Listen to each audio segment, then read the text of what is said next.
Kakak memang seorang isteri yang sangat-sangat baik. Nama Kamal tu dah macam nyawa Kak sendiri, Kak. Tak terbalas semua jasa baik dia untuk Akak.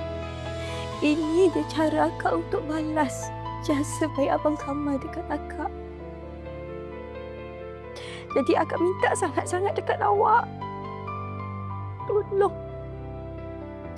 Tolong terima keputusan kami ini.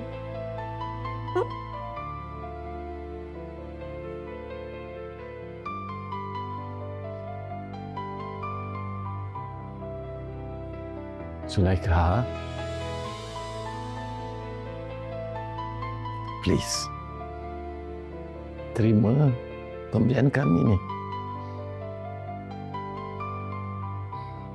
Dan tanda kasih sayang Daddy dan Marisa Pelika. Daddy anggap Zulaikha macam anak Daddy sendiri. Macam Marisa.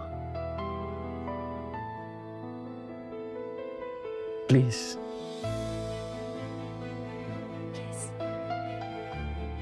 Please terima.